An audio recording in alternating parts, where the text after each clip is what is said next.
computer or your phone, whether you're tuned in sound or vision. We're bringing it all together as we unite the endurance racing community in the US and worldwide. We'll kick things off today with a 1 hour 45-minute contest for the IMSA Prototype Challenge, and that's next on IMSA TV and IMSA Radio.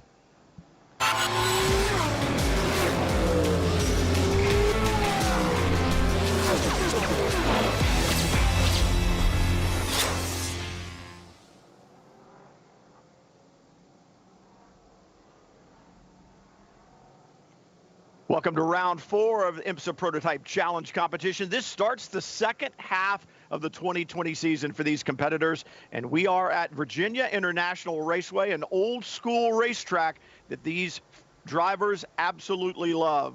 Southern Virginia, right on the border of North Carolina, sits ViR, 3.27 miles, 17 turns, and it is a track that has absolutely everything. Good passing in turn 1, up in turn 12. The end of the back straightaway, these cars will approach 165 miles an hour, and then through the final turn onto the long front straightaway known as hog pen, come down through that compression, down the front straightaway to the start-finish line.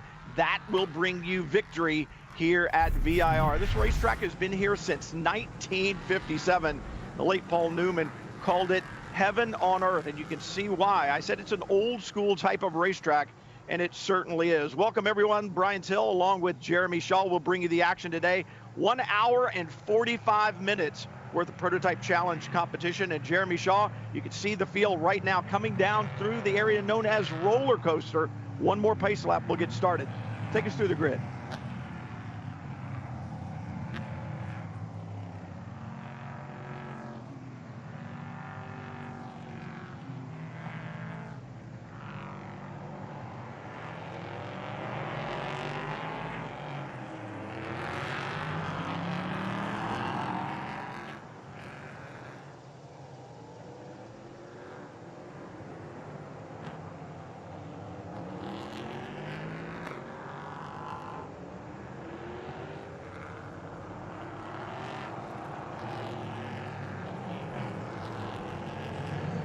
Take a look at how our field will line up today.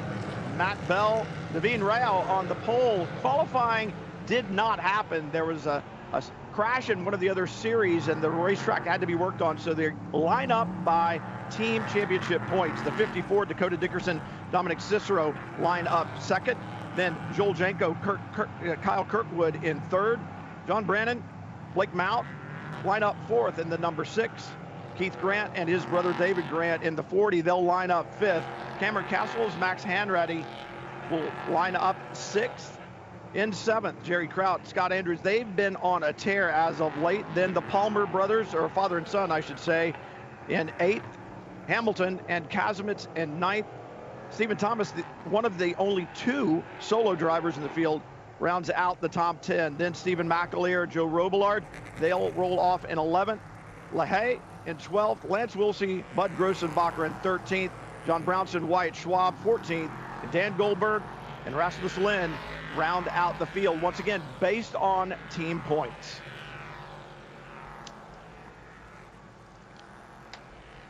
Right, they are based on team points, but Dan Goldberg in that car number 19, he will start last in this race. He is 4th in the driver points coming to this weekend, but driving a different car this weekend, a 3rd entry for Performance Tech Motorsport, so he will start at the back of the field. These drivers have very little time. I was talking to Stephen McAleer this morning, and he said, I have 4 laps in the wet here in the Prototype Challenge car and 0 in the dry. In addition, McAleer racing in the Lamborghini Super Trofeo North American Series here at ViR this weekend. 2 very different type cars. The Lamborghini has anti-lock brakes and traction control. The Prototype Challenge car does not. The Lamborghini is actually faster in a straight line, but with the downforce, the Prototype Challenge machines are faster through the corner. So McAleer said, I need a caution by about the 5th lap so it can kind of reset and realize where I am, kind of get things gathered back up, and then I can go racing. But they're going to have a long charge from where he rolls off back in the 11th position. Yeah, it's a 1 hour 45-minute race, so he's got plenty of time to get himself in the groove. But this is perfect weather conditions this morning, about 73 degrees. As you can see, partly sunny, and I think this is absolutely perfect for racing conditions right now. The pace car lights are off. We're getting ready for the start. BMW X5M competition leading the field. They'll duck to pit lane, and then side by side right now, lined up, Naveen Rao behind the wheel of the 64, Dom Cicero in the 54, waiting for that start, waiting, looking down the order, looking down that long straightaway. It's hard to even see the start stand from here, waiting for the call on the radio or see the starter flinch and throw the flag, and we'll be racing at ViR, and here we go.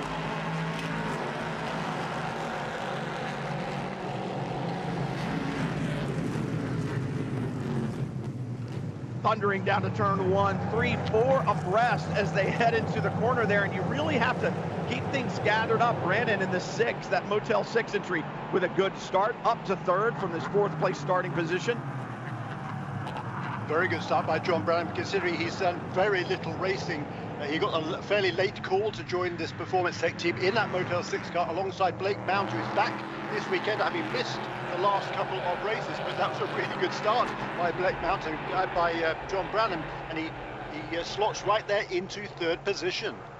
Joel Janko dropping back a bit in the 47 Motorsports entry, started 3rd, now back to about 6th in that black and orange machine, and now up through the S's the first time. And none of these drivers have mini dry laps around this racetrack, so one of these deals where it's all about just exploring right now and trying to figure out where the grip is, where my car's working. They haven't had a chance to set them up.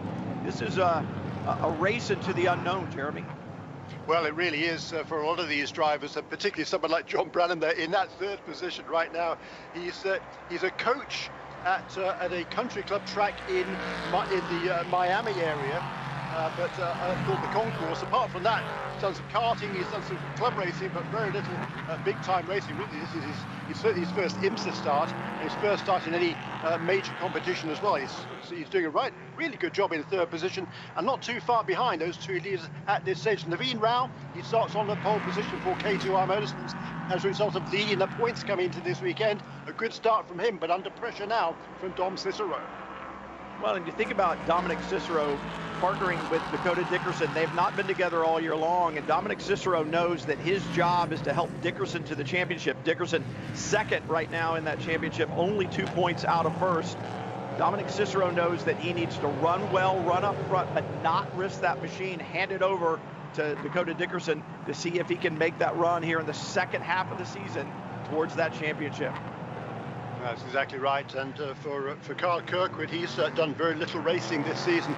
A multiple open wheel champion. He's won 5 championships in the last 3 years. He won the opening round of this season in the Prototype Challenge with Joel Janko and also with Jonathan George, who's not present this weekend. He's a regular driver for Joel Janko. Instead, Jonathan George is spotting at Indianapolis Motor Speedway for Max Chilton in today's 500-mile race.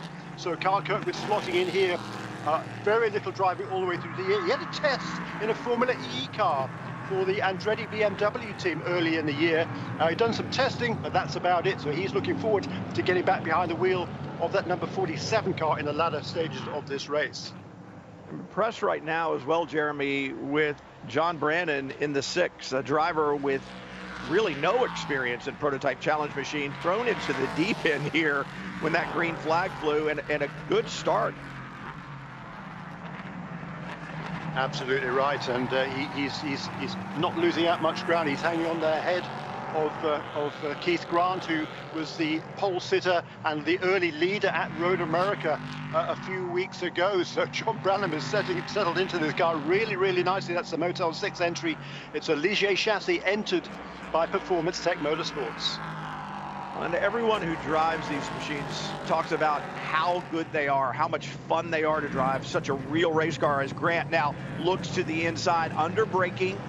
And I think John Brannan doing a good job not only of finding speed, but realizing, hey, you know, this is a long race, over an hour and 40 minutes left to go. And you want to be careful about how hard you're willing to fight right now. The job in any endurance competition is for the opening stint drivers to make sure that the finishing drivers have a car to race with. And Brannan, without a lot of experience, wants to make sure that he can hand that car over to Blake Mount in good shape. Well, yeah, that's a very good point. So that is certainly the goal for these opening drivers. This is a Pro-Am championship, so there's effectively a Pro driver and an Am driver. And by definition in the regulations, the Am driver, the less experienced driver, has to start the race. Those are the drivers we're seeing at the wheel of these cars right now. There'll be a mandatory pit stop halfway through this race, or around about halfway through this race, and then the Pro will take over for the final half. The cars can run around about an hour on a tank of fuel. This is an hour and 45-minute race, so they can make the pit stop anytime after that the first 45 minutes of the race are completed. Then the Am driver, he's completed his driving time, and he can hand over to the Pro at any stage after that, but not before. Right now, championship leader Naveen Rao out in front of Dominic Cicero. The second half of the IMSA Prototype Challenge Championship season starts today. It starts here at ViR, and right now, Rao trying to hold down that championship. More to come from ViR. Naveen Rao continues to hold down the point in his number 64, leading over Dominic Cicero, and this really is the fight for the championship. We talk about starting the second half of the season, 3 down, 3 to go. Rao and his teammate holding on to a very slim margin. He and Matt Bell, just a 2-point lead over Dakota Dickerson. Dominic Cicero joining Dakota Dickerson the second round of the championship at Sebring, and has really helped that car come alive. They've had a good consistent run, a third, a fourth, and a fourth. And when you look at the performance, Jeremy, of the 64, they started out like gangbusters with a second place finish at Daytona, then dropped to third at Sebring, then fifth at Road America. They're not trending in the right direction.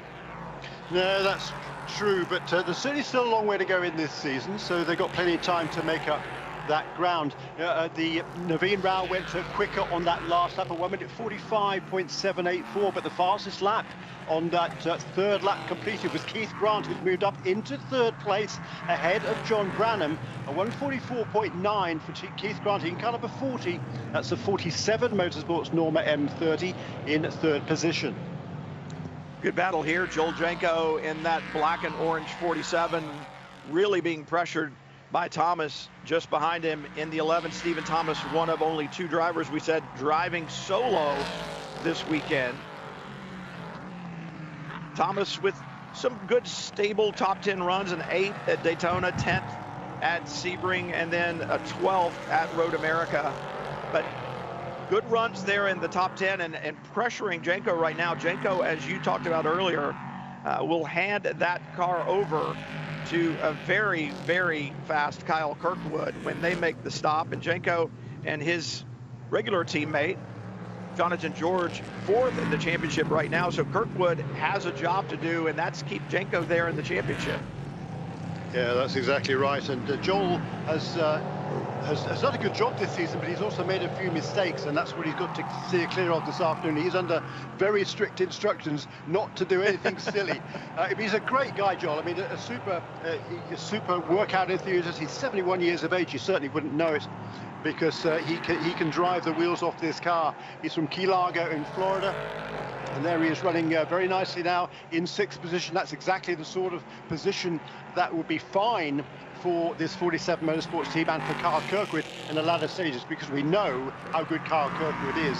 What's going to be really interesting later on, though, is that Kyle Kirkwood's main rival over the last 2 years in the open wheel ranks is a young Swede, teenage Swede by the name of Rasmus Lind. He is going to be driving the number 19 car in the latter stage of this race. It's going to be fun if they get together on the racetrack. Yeah, when you saw Lind's debut at Sebring, it was impressive. This an impressive battle as well. Keith Grant, on the heels of that 3rd place finish at Road America the last time out, he and his brother in 5th in the championship, and they are trending in the right direction. 11th at Daytona, 8th at Sebring, 3rd at Road America. And you really kind of think, Jeremy, that sometimes when you find some success, and whether it was because you found something in the car or you just found something that ticked, that stays with you, and it kind of just emboldens you. And that's what we're seeing right now. It's Keith Grant, a good run right there, putting pressure on Dominic Cicero. Grant in that 40, black and orange, really beginning to pressure Cicero. And both of the second and third place cars were fractionally quicker than the race leader, Naveen Rao on that lap, so there's still only less than 2 seconds between those three leaders. Naveen Rao, he's relatively new to racing, only started a couple of years ago, but we can see how quickly he has learned. He started off, his initial driver coach was Alex Barron, who had a lot of success in open wheel ranks, including driving at Indianapolis. He had an IRL race win to his credit as well. He's not performing that role anymore, but Naveen Rao is really doing a super job at the front of this field for that K2R Motorsports team.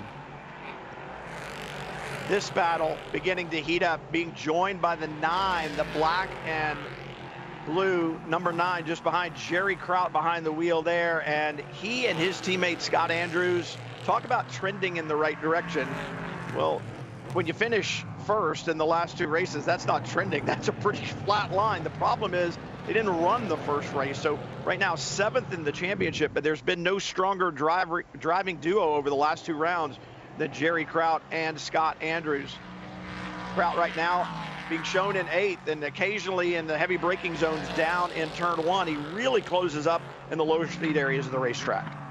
He does. He's chasing after Stephen Thomas, and Stephen Thomas had some gearbox problems yesterday in that K2R Norma. He had some gearbox problems and other electrical problems. There was an alternator problem that stopped the car last time out at Road America, and they had a problem with that as well during testing earlier in the week, so they're going to have to hope that problem is solved here this morning at ViR. But some good battles all the way through the field. A bit of a gap back from the top 3 now to John Branham, who slipped back a bit, but he's still holding in 4th position.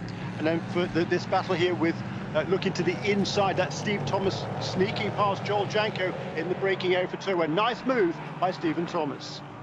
I think a nice move by Joel Janko as well. I think he knew he had been had and just kind of said, okay, I'm not going to risk the car once again.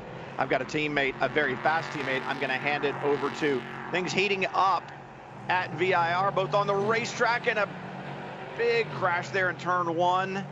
It's like 2 cars have gotten together in the braking zone. So number 3 and number 33, I think. That's Lance Wilsey, the number 33 in the kind of red and white car, and Greg Palmer. Whoops. Oh, yeah. Ooh. Lance just lost it under braking. It looked like the rear end snapped out. Pretty significant damage to, I think, the suspension on both of those cars. It looks like perhaps when Wilsey went down in a gear that the rear tires locked, because the car spun so quickly, and you see both cars trailing massive amounts of fluid. And you want to get that car off the racetrack, because it is going to be a problem for everyone else that follows. No problems in front right now for Naveen Rao, though. Dominic Cicero still 2nd, Keith Grant in 3rd, as we'll take some time to get this mess cleaned up, and then we'll be back to green flag action at ViR and IMSA, I should say, Prototype Challenge competition. Disappointment for Lance Wilsey, that problem in turn 1 under braking when back into the car snapped out. And Lance Wilsey, another one of those drivers doing double duty this weekend, driving in the Lamborghini Super Trofeo Championship as well as IMSA Prototype Challenge. Gets in there, and Jeremy, the back end comes around so quickly. I wonder if, to some extent, a little bit of confusion. We talked about very little time in the Prototype Challenge cars because of the weather. You know, just trying to reacclimate to this prototype machine from the Lamborghini that he raced yesterday, and it just bit him there in turn 1. It looks like radiator damage to both of the machines involved.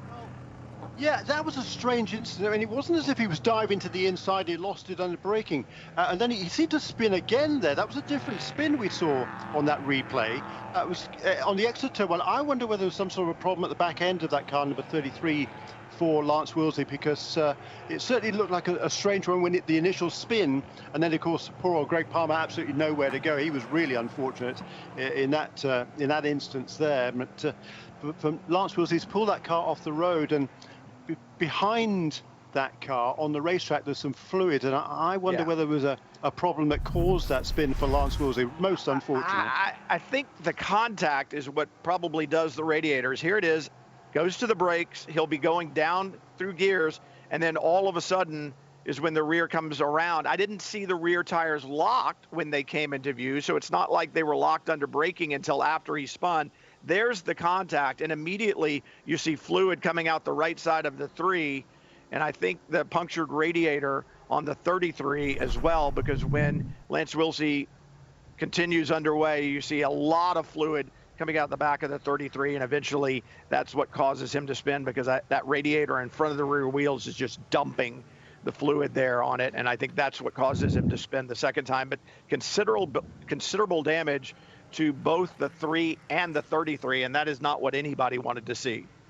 No, that's really unfortunate for both of those two guys. The Palmers, father and son, Greg and his son Eric, who was set to drive the second part of this race. They're driving for the Junior 3 Motorsport team based in Charlotte.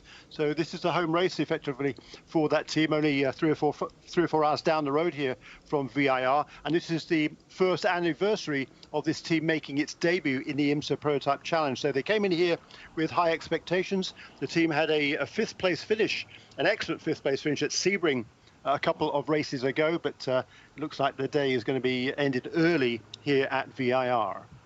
Lance Wilsey, another one of those competitors, just such a likable guy, loves this prototype challenge car, actually has 2 of them, and one of them has a different engine package that he uses for test days and such, and then comes and runs this one on the IMSA Prototype Challenge weekend. So disappointment for them.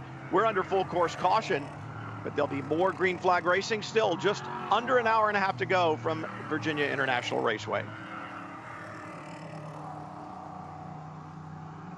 Perhaps this full course caution will allow all the drivers to reset a little bit, Jeremy. We talk about the lack of green flag time that they've had over the weekend because of weather and other incidents. So maybe this is a little reset for everybody. What do you think?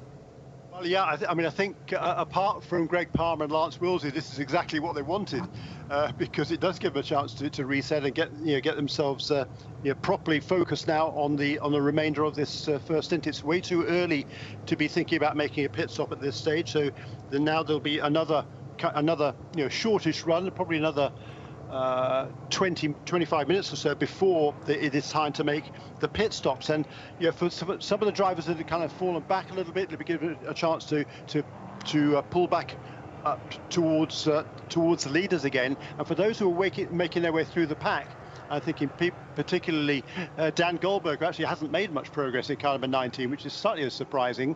But for some of the drivers, he and Jerry Kraut, who started quite a long way back, now it brings them again closer to the leaders. So any passes they can make now will put their co-drivers in a much better position relative to the overall leader prior to the pit stops. BMW X5M competition safety car out in front of the field. Talk about an impressive car. It has a top speed, are you ready for this? Of 177 miles an hour, 617 horsepower in its competition model. You can get the X5M or the X5M competition, and why wouldn't you get the extra 17 horsepower? 117 miles an hour, and I think it's got 500 and something foot-pounds of torque. So if you want to hustle the kids around to soccer games and so on and so forth, but also go have a little fun, there's your car right there leading here at ViR.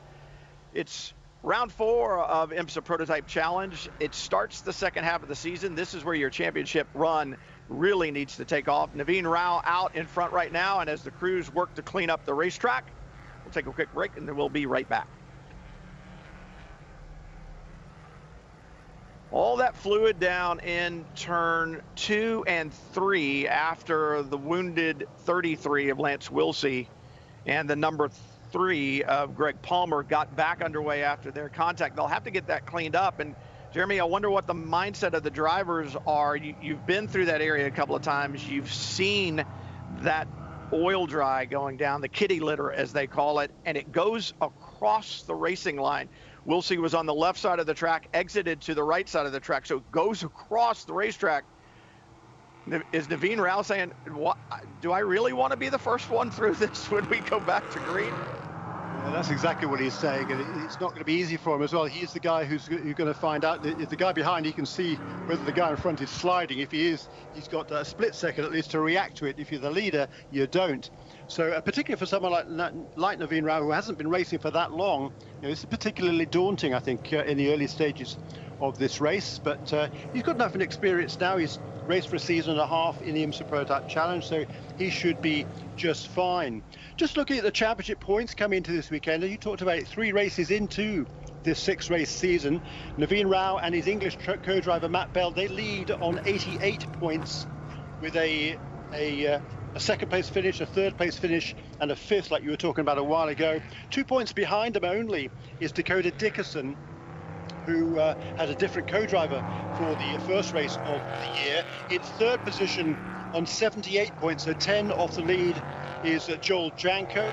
Fourth position, just 3 points behind Joel Janko, is Dan Goldberg, who's right now back in the 12th position, having started that number 19 car, which is making its first race in this championship since the open round of the season. So that's why Goldberg started at the back, because it's based on team points, not driver points.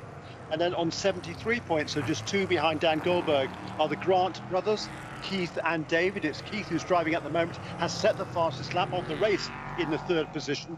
And then just a couple of points behind him are Cameron Castles and Maxwell Hanratty's number 75 car, currently running in 5th position. And just 1 point behind them is Jerry Krause and Scott Andrews, the very talented young Australian. As Brian Till was talking about, missed the first race of the season, but is perfect since then. 2 wins in succession. Yeah, talk about momentum. That will certainly give you confidence as you come in here to VIR and you think about it. It's like, okay, we're 7th in the championship, Jerry Kraut and Scott Andrews, but you know you've got a winning combination. You got a long way to go. I think it's 18 points. Is that what you said? Back to from first place for Jerry Kraut and Scott Andrews. But if you keep collecting maximum points, that's all that you can do. And you got to hope that some of the other competitors stumble a little bit along the way. So championship far from over. Like I said, just at the halfway point, 3 rounds to go. Naveen Rao up front. And, you know, Jeremy, if there's somebody who's been analyzing the track as they go across that fluid that's down up there in turn 3, Naveen Rao certainly has the bandwidth to do the analyzing. Yeah, he's certainly the most intelligent guy I know. I think he was the former head of artificial intelligence at Intel. He's got a PhD in computational neuroscience. I don't even know what computational neuroscience is, quite frankly. So, yeah, he certainly does. He's a really bright guy. And the colours on this car, they've actually changed a little bit, but the colours on this number 64 car have right from the start been based on the Starworks theme. A little bit different now, actually, but well, and rightly so. The good thing I think about where this fluid is, when I got a better look at it the last time through here, Lynch Wilsey got back on the racetrack and he did a really professional job of staying out of the line. He was way to the outside. You can see the oil dry down there, so he's out to the outside. That's good. That shouldn't create too much of a problem, although cars do track up there from time to time. The problem is down in turn 3 when the car spins and then goes across the racetrack. But when I saw it the last time, see how the oil is over there to the left side? I think it does get down around the apex just in front of the sweeper, and then it comes straight across the racetrack to driver's right. The apex area is going to be an issue, but this area right there where it comes across the racetrack, it doesn't do it gradually. It comes, yeah, they're not on the apex of 3, so that's good. So the drivers, I think, are going to have a pretty good run into the apex of turn 3, because I don't think they're going to be in that fluid for any period of time, in that oil drive for any period of time. It's almost a perpendicular line across the racetrack where Wilsey exits, it looks like. Indeed, so it looks like the lights are out on the safety car there, so perhaps getting ready to go green this time around. They've got plenty of time to get those track vehicles off the racetrack before the time they come around again to complete this 3.27 mile laps of VIR.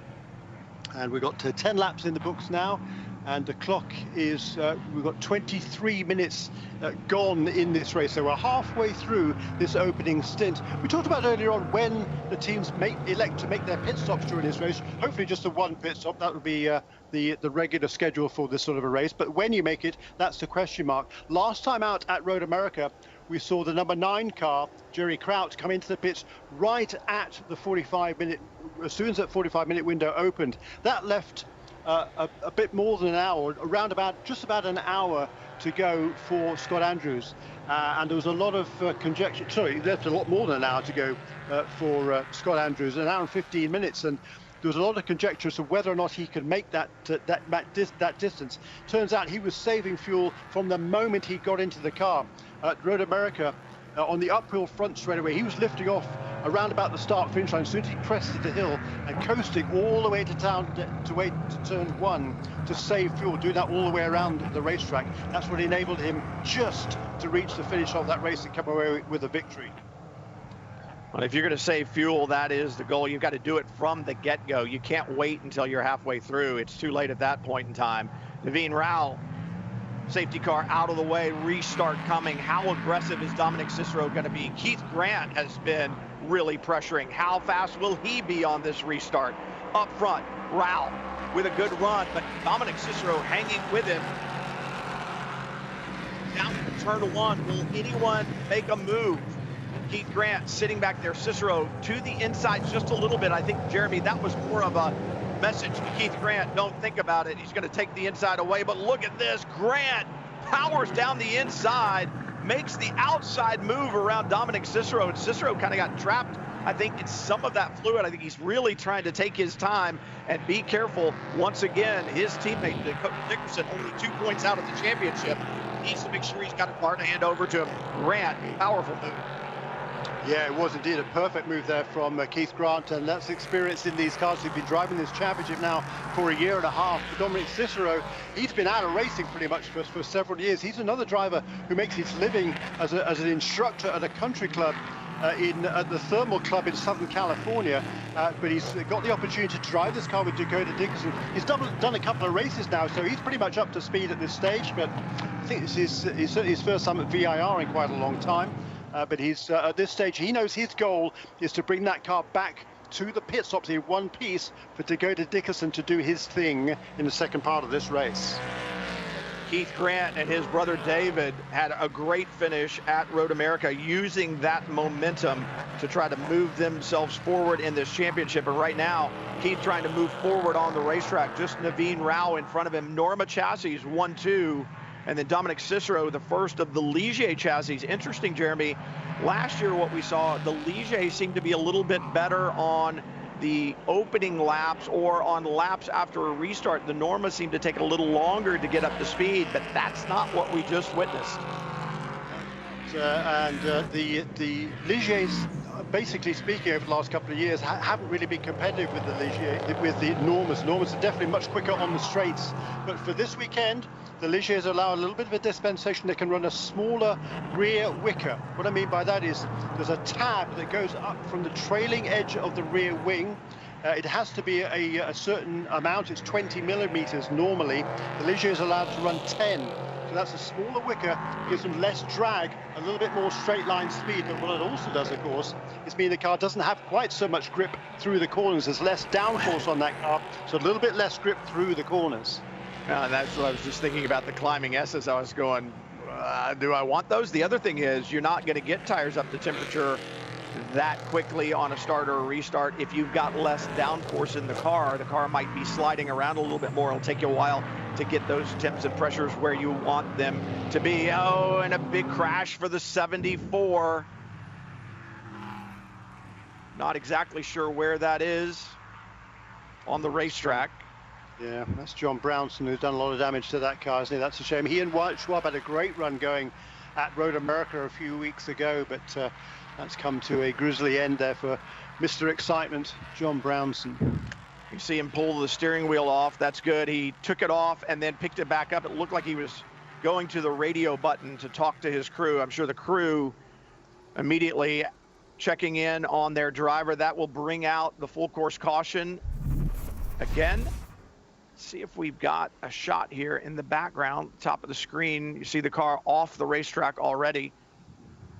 Looks like that was perhaps there at turn 6, which typically is not an area that you have a problem, but significant damage to both ends of that Norma chassis.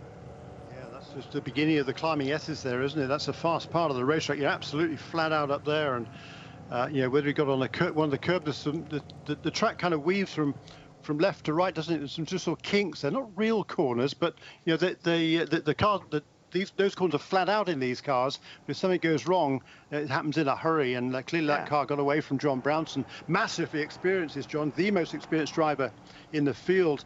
In this championship now, it's now called the Prototype Challenge. Previously, it was the IMSA Lights Championship. A total of 131 starts prior to this weekend for John Brownson from Breckenridge, Colorado. There he is. He's out of the car. And you can see disappointment written all over the face of John Brownson. Good news, he seems to be just fine. Good to see him out of the car, and AMR safety staff and the rapid response vehicle, that Porsche Cayenne S, they will take good care of John Brownson, check him out.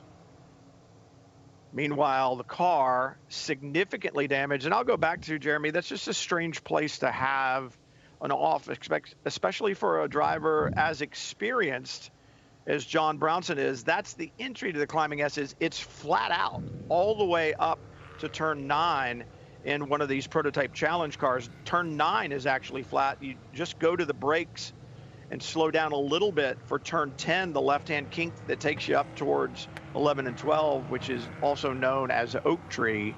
So I wonder if something broke on the car, or perhaps he was battling with another competitor there at turn 7, because once again, just a strange place to go off, and unfortunately a very high speed area of the racetrack. And so if you do have an issue there, it will be significant, and you can see the results.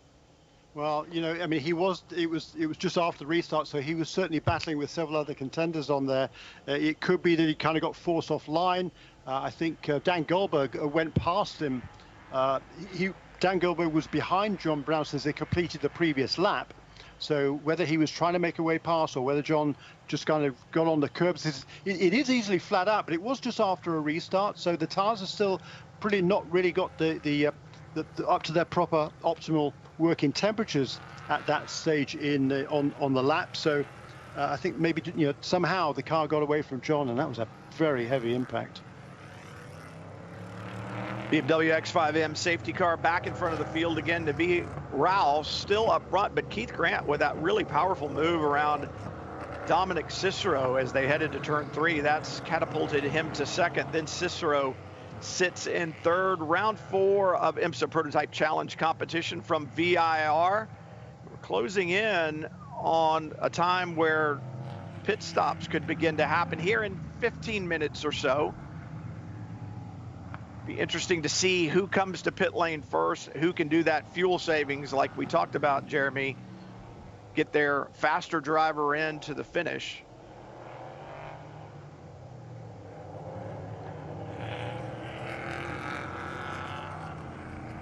We've got 32 minutes into this race, so we're still about almost 10 minutes away from the pit stop window opening. I think probably by the time we go back to green here, the window will be open, and we'll see whether anybody takes the opportunity to come in and make a pit stop right away. I think they probably will. Brian Till, Jeremy Shaw with you from ViR, IMSA Prototype Challenge competition. John Brownson with a big crash up at the entry to the climbing S's.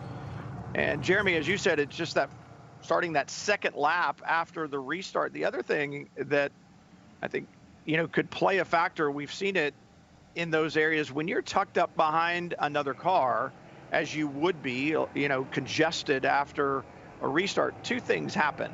One of which is it's difficult to see the line, and just making sure that you're accurate with the car placement. If you're the second, third car in line, sometimes it's hard to see. And through those climbing S's, which are flat out, as we were talking about, you need to be exactly in the right spot or you could have a problem. Of course, the other issue is these cars are very aerodynamic dependent. And I wonder, too, if you get tucked up in close quarters and you're asking, a lot of the aerodynamics out of the car and you don't have clean air on you, if that could upset the vehicle as well. Well, yeah, I think definitely. All those factors do come into bear, particularly in the early stages of the race there. Looks like John got into the tyre barrier there, so there's going to be quite a bit of repair down there at ViR. I've had a lot of that this weekend. There was another incident yesterday in a practice session for one of the other series, and there was quite a lot of repairs needed. That was out turn 1, so the track workers have been kept really, really busy this weekend at VIR. Love this racetrack, and Connie Nyholm, and who had the vision to turn it into what it is, and Kerrigan Smith, who runs the facility, always makes sure it is in such beautiful condition. They cannot control Mother Nature, and you know, we've had so much rain. If you get off this racetrack, this grass is beautiful, but it is also very slick. I always tell students in schools when I teach, it's called the gray and the green rule. It works a lot better on the gray than it does on the green, especially when the green is wet. And you could see when they were pulling Lance Wilsey behind the barriers earlier how wet it is off the racing surface. And a lot of these areas, because of the hills and the topography, you can see as they come down through the area known as roller coaster, everything is downhill off the racetrack. So you got to make sure you keep it on the green. If you get to the grass today, you're probably going to get to something even harder, you know, just a little bit farther away. And that's exactly what happened to John Brownson. The thing kind of scary to me is it looked like a lot of the impact, perhaps as the car spun down the tire wall there, that the driver's side door was actually missing off of John Brownson's Norma chassis. Yeah, I think that that impact with the tyre barrier just tipped the car into a really violent spin, and that centrifugal force, I think, just the door just came flying off there. It was a pretty scary impact. You can see there that he's torn away a part of the tyre barrier that protects the Armco, but that was a heavy impact for John, and you know that would be that wouldn't have been a lot of fun. That's a really e-ticket right that John Brownson took at the wheel of that number 74 car. Yeah, one that you don't want. But you know, back to Kerrigan Smith and the crew that works with him at this racetrack. I won't say for him because they work with him. I think they're such a good team. You see how it's almost individual components and tire packs there that were easily lifted out, and there are others that sit ready to go, and they'll bring in the trailer, drop the other one in with the front loader, push it into place, and we'll be ready to go all over again. So much better than the way they used to be. Look at that. They've got what they need. They're always at the ready to get things sorted and get the track back into operation as soon as they possibly can. They're so good at this racetrack at doing that, so professional. And I know Kerrigan and everybody that works on that team is very, very proud of the work that they do. Right now, working to get the track ready to go back to green with just over an hour and 7 minutes to go from round 4 here at Virginia International Raceway, the track that Paul Newman called heaven on earth.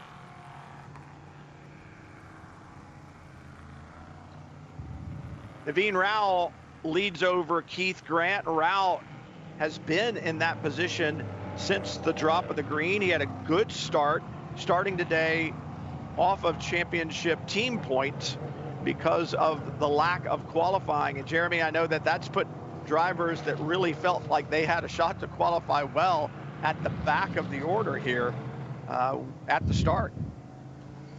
Yeah, it did. It really did jumble up the order somewhat, and it's going to be kind of a moot point there now, because I think probably not at the end of this lap, but at the end of the next lap, it'll be the 40 minutes will have elapsed in this race, and then the teams can make their pit stops, and the opening drivers will have served their 40-minute minimum. Although the lights are off there on the safety car. We're going to go back green this time. Maybe we are, in which case that's going to be a lap too soon for these guys to make their pit stops. Yeah, and you know, the other thing is, this is a racetrack we were talking about flat out through the S's, the long straightaways. You burn fuel here because your foot's down on the throttle stop for a pretty good percentage of the lap. So you want to make sure that you don't pit too soon and you've got enough fuel to make it to the end. Rao gets to the restart zone there at the corner they call Hog Pen, leads onto the front straightaway and leads the field. I'll tell you what, though, Keith Grant got a great jump, and we saw how aggressive he was on the last restart. Will he have anything for Naveen Rao when they get down to turn 1? Grant looks to the inside. Oh! Jeremy, he just sent it. He threw it in there. I think Naveen Rao with the big flip said, I don't want any part of that. Go right ahead. Yeah, that was a great move there by Keith Grant. He didn't telegraph that one, did he? He ducked out late, ducked to the inside. There was a nice, clean, incisive pass. There's no ifs, ands, or buts about it. It wasn't a half-hearted move at all. It was totally committed there. Thankfully, Naveen saw him coming at the last minute, was able to jink left, give him room, not make any contact, because that, of course, is the primary goal there. Through goes. We now have a new race leader for the first time on lap 17. It is Keith Grant who leads 4:47 Motorsports ahead of the K2R Motorsports entry of Naveen Rao. And we've now got 39 minutes and 40 seconds into this race. So by the time they get back to start-finish, the drivers will be able to make a pit stop if they so desire, and I'm sure we'll see quite a few cars onto pit lane at the earliest opportunity, as long as they feel confident of being able to get to the end of the race on that tank of fuel. And that's it's going to be a stretch. My jaw is still on the floor after looking at that move. I don't think Keith Grant could have gone another 2 feet deeper in the brake zone and kept it on the island. I really don't. I mean, it was everything that he could do to get it slowed down and get it turned at the edge of the racetrack. I mean, a bold move, obviously a very bold move, but he pulled it off. And, you know, once again, kudos to Naveen Rao. He could have gone ahead and started to turn down, but he was aware that Keith Grant was back there. He was aware that he is a very aggressive driver, and he was aware that that pass may be coming, and it did. And Naveen Rao made sure that there wasn't contact as well. So really, really impressive stuff for Keith Grant. David's going to have a very, very good Norma chassis to climb into, because Grant not only was impressive with that move, he has taken off. Yeah, that was a great restart lap there for Keith Grant. Already better part of 2 seconds a lead over Naveen Rao. Dominic Cicero hanging right there in 3rd place, and John Branham too in 4th is right there in the car number 6. Stephen Thomas has worked his way ahead now of Cameron Castles, who I think also has fallen behind Jerry Crouch, the number 75 car, behind number 11, who's up into 5th place, and the number 9. Dominic Cicero trying to hang right there in the top 3. Naveen Rao just in front. Rao maybe still trying to catch his breath after that pass by Keith Grant in turn 1, but expect to see pit stops starting here very soon. If not this lap, I would think the next lap after for sure, and then it will be a battle to the checkered flag. Championships on the line. As we said, this starts the second half of the season, and for Naveen Rao and Matt Bell, they hold that championship lead, but only by 2 points. They want to reverse that trend of finishes that have been going down instead of up. They had a 2nd, a 3rd, and a 5th.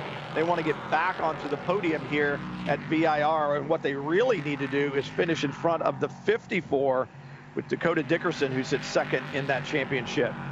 Right, now, exactly right, and less than a second separates those two on the previous lap. There wasn't one pit caller as soon as the window opened. That was car number 60.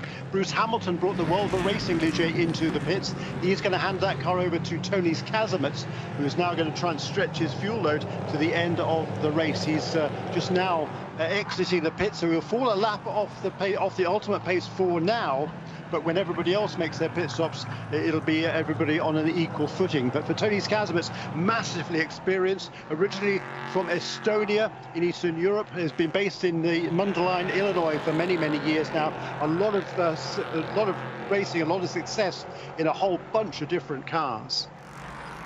Hottest team out there in Prototype Challenge over the last couple of races has been the number 9, Jerry Crouch, Scott Andrews, winning the last 2 races. They missed Daytona, but then they have been on a tear since then.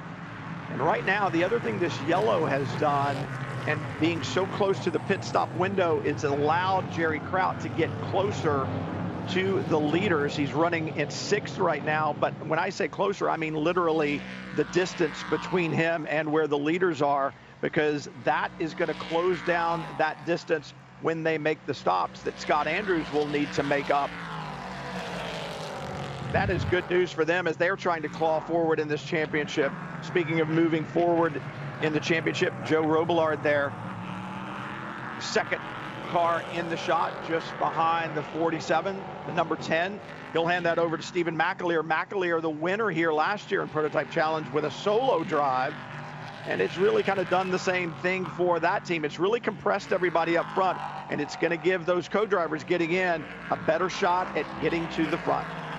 Yes, it is, and he's actually made up a couple of positions on that last lap as Joe Robillard, or since the restart. There's one of the pit callers there is the number 9, so Jerry Kraut has brought in the number 9 car out of the 6th position to hand over to Scott Andrews. There is that JDC Motorsports Norma chassis on the pit lane, making that driver change. But out front, Keith Grant, he's put the hammer down for the last 2 laps in a row, each of them a new fastest lap of the race. 1:43.631 for Keith Grant. Brilliant drive by him. All of a sudden, his lead over second places has ballooned to almost 7 seconds. Pit stops now underway. The complexion of this race will change, but the intensity will not. IMSA Prototype Challenge from ViR. Keith Grant out in front after that bold move around Naveen Rao right there, the first car in your shot. You saw the orange and black 40 of Grant sailing into the distance. That's left the battle for second here between Naveen Rao and the 64 and Dominic Cicero, the 54, just behind him, the Ligier chassis following the Norma. You can tell by what I call the nostrils on the nose of the Ligiers. You can kind of get a long shot of them and know which chassis that you're looking at. But Cicero hanging right there with Naveen Rao, as is Joe Robillard hanging with Joel Janko in the shot right there. Janko in that silver and orange, number 47, and the number 10, almost that, call it camouflage color on the 10 of Joe Robillard. I would expect to see those 2 cars on pit lane here very soon. Yeah, and I think if you make your pit stop this soon, you're certainly going to, unless there's another full course caution, you're going to be saving fuel all the way through your stint. That's why some of these guys are staying out right now, hoping or planning that we've got all the full course cautions out of the way, and it'll be green all the way to the end, in which case they want their pro driver to be able to push flat out for the final stages of this race. But some good battles here. But in the meantime, Keith Grant, a new fastest lap last time around, a 1:43.26. That's within half a second of the lap record that was set last year by Scott Andrews, the 1:42.7. So Keith Grant making hay while the sun shines here at ViR. His lead over second place now over 9 seconds. 47 Motorsports has handed Keith and David Grant a very well-behaved Norma chassis here at ViR. Dominic Cicero a little loose off of Oak Tree. And if you haven't been a fan of sports car racing and haven't seen races from Virginia International Raceway before, you might think, why is that corner called Oak Tree? Well, up until about 3 years ago, there was a centuries-old oak tree at the apex of that corner that had been left there, and it was really one of the defining features of this racetrack. It was unfortunately lost. Oh, and the 40 now off. Ooh. We've done all the good, all the hard work. Oh. And what a costly mistake that was for Keith Grant. He was a final corner too. That was that hog pen at the bottom of the hill there, just trying to carry a little bit too much speed. He'd set fastest lap each of the last 3 laps, but he's thrown that all away. Let's have a look at the replay. Just drops a wheel, gets a little wide coming through the next to the last corner, drops the left sides off, and at that point in time, you're done. You cannot easily get the car back on the racetrack. The biggest problem for him is he didn't just go off and stay parallel with the racetrack and ease back on. It cost even more time with the spin out in the grass. And that goes from just a massive feeling of confidence and elation to desperation. And imagine David standing there, I'm sure, with his helmet on, waiting to take over that car. And then,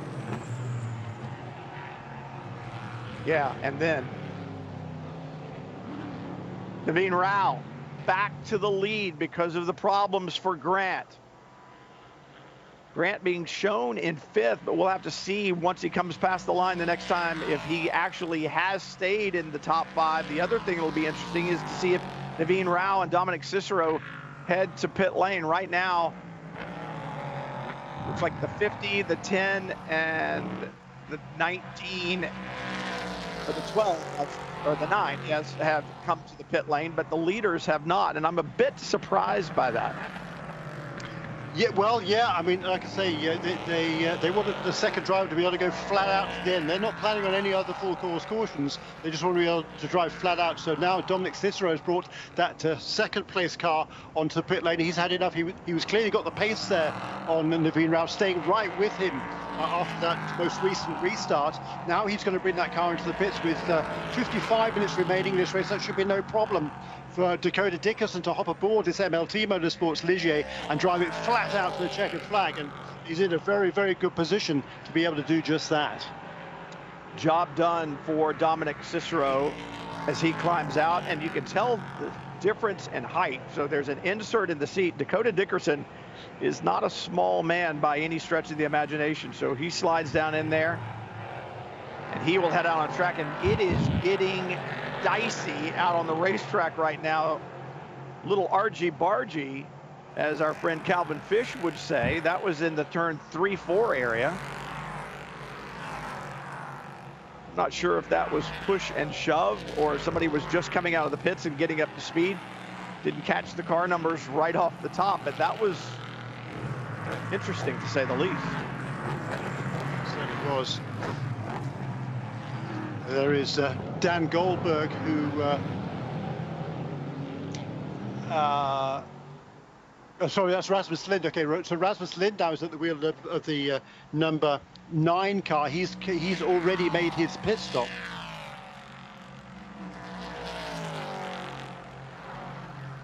Scott Andrews in the 9, Rasmus Lind the 19. When we talk about Pro-Am drivers, we've had some great battles between the Am drivers as Dakota Dickerson now heads out onto the racetrack. So don't think that the battles or the level of competition changes just because the driver ranking is changing. The Am drivers, some good battles out there as well.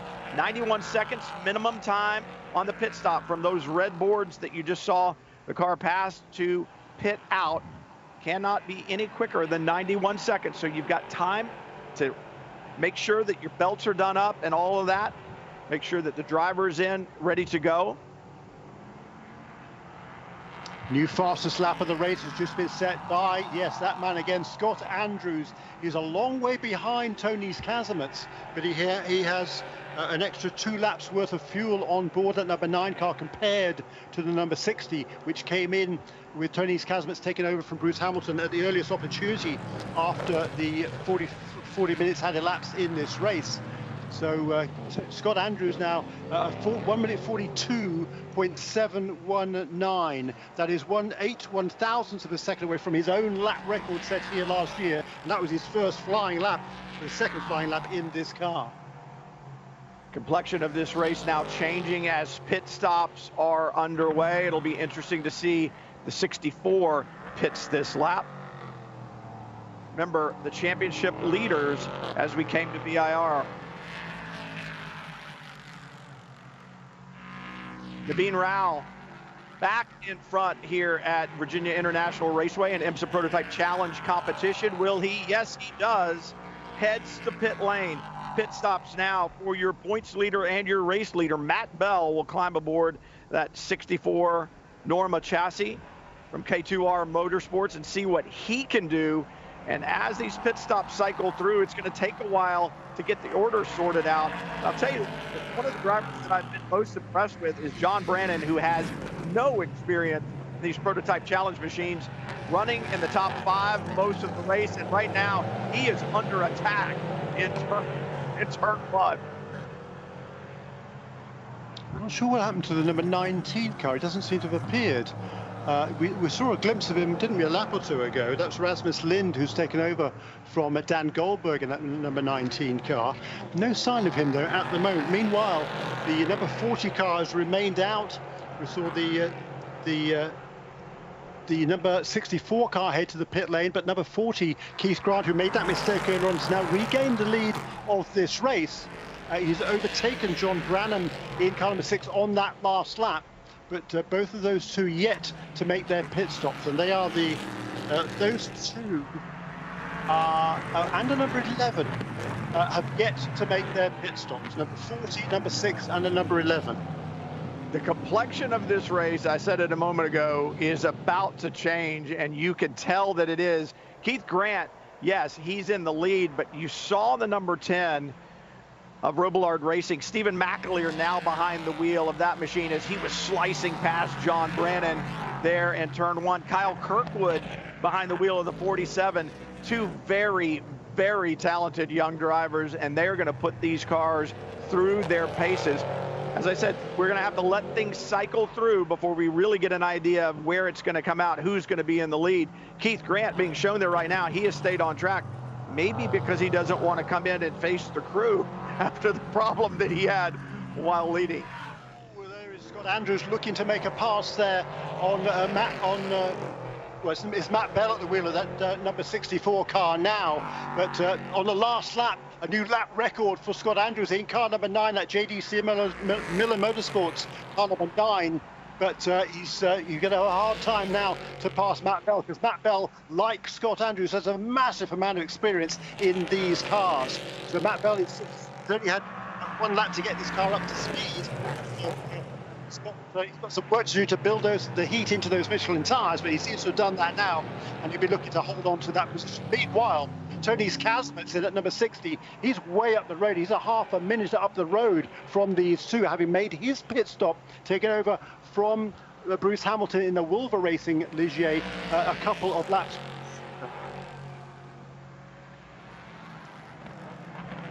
The hired guns are now in, and things are going to get even warmer, just as the day will here, just outside of Danville, Virginia International Raceway. This racetrack, known as old school, and you could see why. It has just about everything you could want. Built in 1957, and then in the early 70s, it closed down until the early 2000s, and a lot of the racetrack was covered with dirt, and it was turned into a farm. It had cows grazing on it. It just was unrecognizable, and was resurrected in the early 2000s by Connie Nyholm and her crew, and it is now just an absolutely stunning facility, and we see great racing every time we come here, and you're seeing it right now as Andrews in that number 9 is really putting the pressure on the 64. Meantime, Stephen Thomas, he's still to make his first pit stop. John Branham has just brought number 6 car into the pits in second place. So Stephen Thomas for K2R Motorsports in car number 11. He's a plaintiff's attorney from Southern California. This is his very first season of racing. So he's got 3 professional races under his belt, all in the IMSA Prototype Challenge Championship. I tell you what, he's learned an awful lot. He's got a great driver coach in Ross Bentley, who's one of the best coaches in the business. They've been working together now for a couple of years, since Stephen Thomas first went to his first track day at the end of 2018. They worked together all last year, just doing coaching, doing some club racing, but Stephen Thomas leads this race in car number 11. I talked to Ross Bentley about Stephen Thomas, and talked to Stephen as well back at Daytona, and Ross said, this guy right here has done everything that I've asked him to do. He said, I want to go racing, and Ross said, okay, well, if you want to go racing, this is what you have to do. These are the steps you're going to have to take. And Stephen said, okay. And Ross said he has been agreeable all along the way. And I think a lot of times when you deal with people that have been in a position to run their own companies and control their own destiny, they have a way of doing things.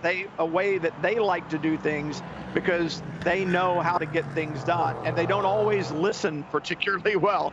But Stephen Thomas certainly did. Look at this battle right here. McAleer in the number 10 to the inside, gets it done going into turn 1. Yeah, super pass there for Stephen McAleer. He finds a way past David Grant. So it's David Grant who's taken over from his brother, and you can see how costly that speed was, because he's lost a lot of ground to the other contenders. The race leader now, Stephen Thomas, is in the pits in car number 11, so that will mean everybody has made their pit stop, their mandatory pit stop, in this 1 hour and 45-minute race. Stephen McAleer trying to move forward. He only had 4 laps in the rain here this weekend, none in the dry in the prototype challenge machine, and he had said earlier, I wouldn't mind having a caution after a couple of laps just so I can kind of get my head around it, but he's trying to charge forward. And meanwhile, this battle between the 64 and the 9, Scott Andrews there in the 9, and Matt Bell in the 64. It's still showing Naveen Rao, but they've done their stop, so I think the driver ID just not working correctly in the 64. And Jeremy, I find it interesting. I said there was great racing going on when the AM drivers were in it, but you don't see the frantic movements and that just next level of aggression in the amateur drivers that you see when the pro drivers get in. It just looks like the game has been moved forward 25% or so. It's just a little faster game, and the movements out of the cars just a little more aggressive, a little more edgy. Yeah, I think that's a fair comment. There's a good battle here between 2 teammates. Car number 6 is driven by Blake Mountain, making his return for the first race of the season. Right behind him is Maxwell Hanratty from California. Blake Mountain is from Colorado. These 2 teammates then for Performance Tech Motorsports. Blake Mountain taking over after that first hit by John Brannan, making his debut in this championship. Maxwell Hanratty taking over from Cameron Castles. Blake Mountain defends the inside line into turn 1. Good driving there from Blake. He's been out of the car since Daytona, done no driving whatsoever. But here he is in that Motel 6 car, doing a good job. There was he kind of didn't really fall out with Dan Goldberg, but he had previously been driving with Dan Goldberg in that number 6 car, and Dan Goldberg now is in the number 19. They must have had a problem after their pit stop, because that car, number 19, is a long way behind the leaders. Yeah, they would be hoping for a yellow flag in this battle between the 2 Ligier chassis. Fascinating. Really interesting to think that Mountain has not driven a car since Daytona, and he's doing a good job of it, being defensive, and that may frustrate Hanratty a little bit, but he's not doing anything that is a foul of the rules. He's not blocking per se, he's just being defensive, and he's telling his teammate, Max Hanratty, well, if you're gonna find a way around, you're gonna need to find a way around, because I'm not giving it to you. And a little bit of a bobble off the corner, and around Hanratty goes. Yeah, so a good move there by Maxwell. He's got much more current experience than Blake Mountain. Let's have a replay, see what happened here. I think Blake Mountain got a little bit sideways on the exit of the corner. Yeah, lost himself quite a momentum, a bit of a tank slapper there. He got on the power, and Maxwell Hanratty says thank you very much indeed, and sweeps on through. Yeah, that's painful. They always talk about you never want to make a mistake in the corner that leads onto the longest straightaway, and that's exactly what happened there to Blake Mountain. Hanratty was there to pounce. Talk about pounce. Good battle here. Kyle Kirkwood in the 47. Thomas in the 11, just in front. Kirkwood so quick in everything that he has ever driven. Really an open wheel specialist, but he showed that he could drive sports cars too. Look at this. Good stuff. Stephen Thomas trying to hang with him, but a much more experienced Kyle Kirkwood just put the pressure on him and really showed him how to get it done. And look at the speed differential. Once Kirkwood is by, see ya.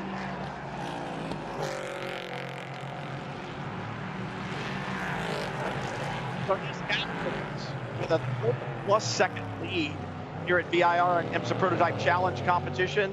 Then Matt Bell, Scott Andrews having a good go of it.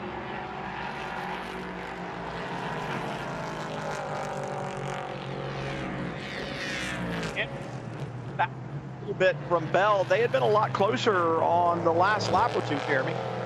They had indeed, yes. And Matt Bell, he's fully into his groove now in that K2R machine. He's edged away just fractionally from Scott Andrews. Scott Andrews has the fastest lap of the race, but that was almost matched last time around by Matt Bell, who turned a 142.323. Scott Andrews set the fastest lap at 142.228, so just a tenth of a second quicker, and that is a half a second better than the lap record that Scott Andrews set last season.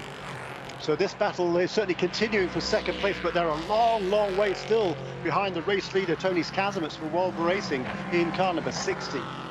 We were talking about seconds. Sorry, Jeremy. We were talking about how fast Rasmus Lind was and how impressive he was on debut at Sebring, and then a great second place finish at Road America. Well, that speed obviously continuing here at Virginia International Raceway, but not only on the racetrack. I think the answer to where is the 19, well, they had a speeding penalty for 10K over pit lane, and so that's going to be an issue for the 19. Ah, that's what it was. Okay, so Rasmus Lind, he's back out on the racetrack now and just turned his car's fastest lap, but he's back in the 11th position. It's interesting. There's the 60. That was your race leader on pit lane. That's curious. What is going on? That's a great check there. Fresh tyres and fuel going in that car. I don't know, you got me there. That was. I wondered how their lead was so big. Yes, they came in a few laps before everybody else, and we did talk about the fact that we're probably going to be struggling to get to the end from there on the amount of fuel that they have. But that's another pit stop here to put on fuel. It's going to cost them quite a lot of time. There's a minimum pit stop time. If you're going to refuel the car, you have to spend a minimum of 91 seconds on the pit lane. As this battle continues, by the way, between number 6 and the that's the number 19 car. Now there's Rasmus Lind on the left-hand side of the screen trying to make a pass on Blake Mount. These are the two of the 3 Performance Tech Motorsports cars, and Blake Mount there doesn't want to give up that position, despite the fact that number 19 car has been more than 3 seconds quicker than him the last couple of laps. Yeah, he was actually kind of squeezing Rasmus Lind to the right side of the racetrack there, and we talked earlier about being defensive. That was, I won't call it unfriendly, but he certainly didn't make it easy by any stretch of the imagination. You got to hand it to Blake Mount, having not been in a car for the period of time. He certainly is being competitive and showing his competitive spirit, but Rasmus Lind says, you know what, now I'm done with this. Gets it done down in turn 1, and I would expect to see him set sail. Meanwhile, I'm really perplexed at the 60. I wonder if they had a fueling problem on the first stop, because even this stop seemed to be taking a long time to get the fuel in the car. Obviously, if they had some type of a fueling problem that delayed them the first time, they may have said, just go ahead and go until we get the rig sorted out, and then we'll come back in. But very odd to see tires and fuel going on that car, as Skazimets had a 30-plus second lead. To maintaining that gap over these 2 Chargers, who are now in first and second position. Matt Bell in car number 64, Scott Andrews right behind him in number 9, and Scott Andrews just set a new fastest lap of the race last time around, 142.137, and as I say, that Carl Kirkwood comes across the line in 6th position in car number 47 and goes quicker again, a new lap record, 142.010 for Carl Kirkwood. Matt Bell, by the way, the race leader, he set his car's best lap last time around as well. The pace is heating up. Indeed, as Andrews in that number 9 really putting pressure on Matt Bell. This is what makes IMSA Prototype Challenge racing so interesting and so competitive.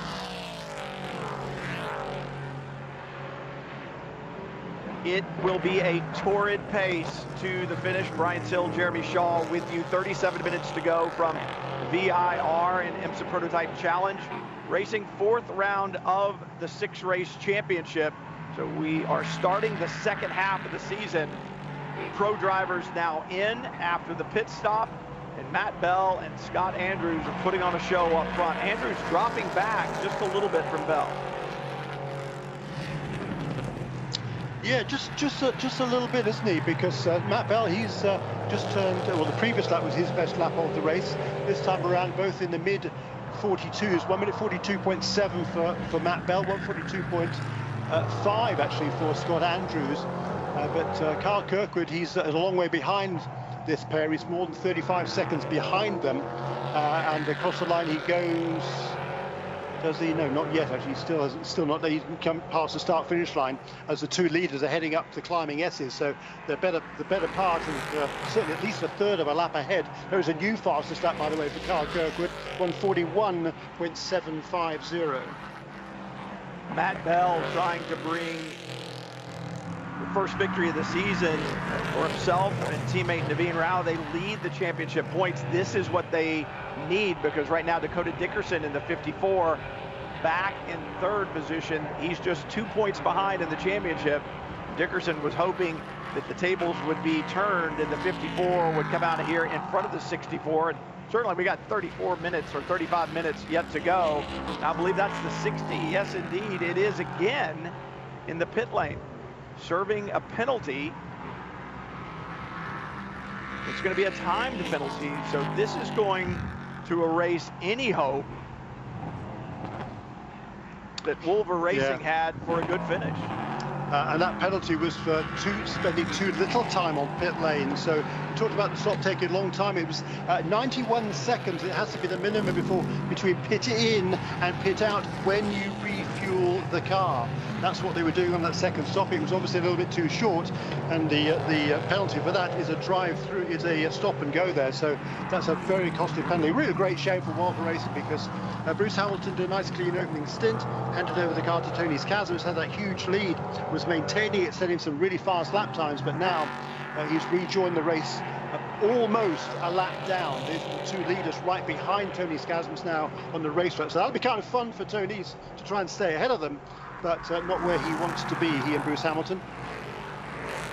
Great to see such a mix of drivers. The Pro-Am style that IMSA Prototype Challenge presents is so awesome. You've got some young drivers who are trying to make their way in professional racing, and they utilize this to show the WeatherTech teams that they can drive prototype machinery at the pointy end of the stick, so to speak, and other drivers who don't do this for a living but love the idea that this is a real race car. It's got good brakes, good downforce, good horsepower, and not a lot of driver aids. No anti-lock braking system, no traction control, and so the drivers have to drive the car. They don't get a lot of help. Then you've got young pro drivers trying to make their mark, like we see right now. Matt Bell out in front, Scott Andrews giving chase. These guys want to make a living driving race cars and want to continue their climb up the ladder, just like Dakota Dickerson just behind Stephen McAleer. Those guys all want to keep moving forward. They are young professional drivers, but they want to keep moving forward, and this is a great place to showcase their skills. Well, it really is, and you know, these cars, as you say, they are beasts. They've got plenty of horsepower for these big V8 engines. They sound great. They are fast. I mean, they have a lot of downforce, and it's a great stepping stone to move into the IMSA WeatherTech Sports Car Championship. That's the top level of sports car racing in North America. And then, of course, the stepping stone to Le Mans 24 Hours as well. These cars race also in Europe. There's a couple of European championships for the LMP3 cars. And there's been a new generation of P3 cars that has been introduced into Europe for the 2020 season. They will come on stream in the US for 2021.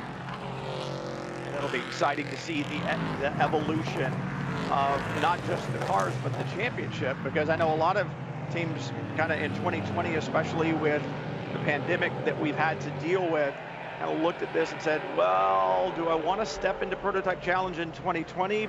I was thinking about doing that, but with a new car coming in 2021 and not really sure where we're going to be or how we're going to be racing in 2020, maybe we'll be on the sidelines. But I know there are a lot of people that are so interested in this championship, and I would expect just bigger things to come as you look down the road, especially into 2021. Speaking of bigger things to come, Matt Bell still out in front, looking for their first victory of the season.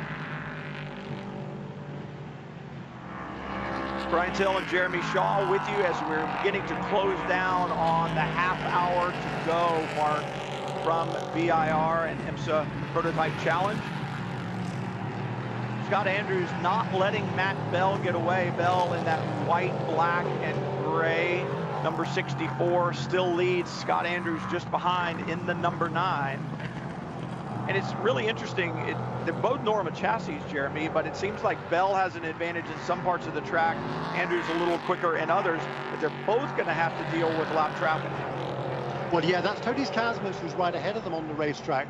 So Tony's, he's got a pretty fast car. He's not going to want to go a lap down. Both of those, all those 3 cars, they're closing on that, the red and blue car. That's the Motel 6 entry. That is Blake Mount, who is running now in the 10th position. So that would be a pass that Tony's Kazimierz is trying to make for position. But for the number 64 and number 9, they're going to try and work their way past both of those two if they can. There goes Kazimierz quite easily past Blake Mount. Does a good job of giving them some room. And that's going to give him a little bit of breathing space ahead of the leaders. I think Bell got hung up just a little bit coming out of Oak Tree by Blake Mount just in front. And it'll be interesting to see if Andrews can do anything with it. Mount has not been easy to get around. Oh, and Bell's, Andrews is not going to like that at all.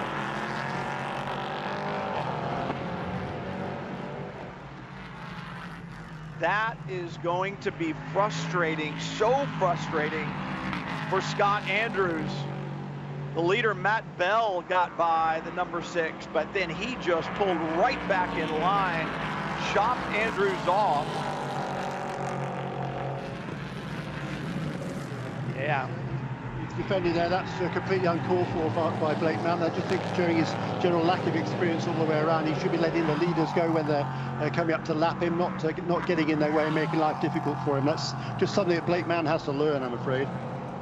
Yeah, I didn't really think that was the move that you wanted to see. And here's the thing, what goes around comes around, you know, and I don't mean that from a threat standpoint. Drivers remember who has done nice things for them in the past and who has not. And if you need that favor return, if you're having a good day and somebody else is having a bad day and you've treated that person with respect before, when you come up, they're going to go, you know what? They've treated me with respect. They've been, you know, a guy that's been up and up, a driver who's showed that level of respect and sportsmanship. You're going to let them go. If you feel like you've been done wrong before, you may not see him in your mirror for a corner or two, if you know what I mean. Yeah, fair comment. Fair comment indeed. But Matt Bell now, he's going to try and up his pace again. It cost him about nearly a second getting past Blake Mount on that previous lap. So he's going to try and pull it clear now. He's going to come up on the tail of Tony's Kazimierz. Now, Tony's Kazimierz, of course, he's got a massive amount of experience. He's not going to want to go a lap down, but I don't think he's going to do anything quite as blatant as did Blake Mount. At least Tony's is on the pace virtually of the leaders, although number 64 car, Matt Bell's closed up on Tony's Kazimierz pretty quickly on this lap. These are the lap times they come past the stripe there. Tony's Kazimierz at 143.2.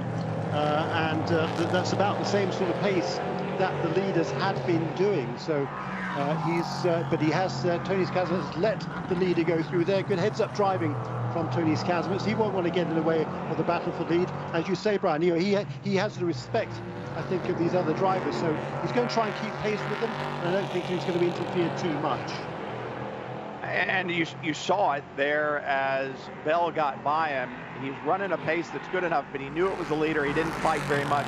He's now got the 9 behind him, and he's sitting there thinking, if you'll get a little closer, I'll try to give you an opportunity. But right now, I can't give you anything. I can't give you anything in the climbing S's. I'll give it to you as soon as I possibly can. And right now, that's just not going to happen. So Andrews needs to get up there, let Kazimierz know he wants through. And I'm sure that they're on the radio with Tony saying, hey, these are the leaders that are coming through. He's been around the game long enough. Let's see. Andrews closing in as they get down the straightaway. He'll pick up the draft a little bit. I don't think he's close enough to do anything. And Kazimierz isn't obligated to come off the throttle and lose 20 miles an hour to let him go by. right.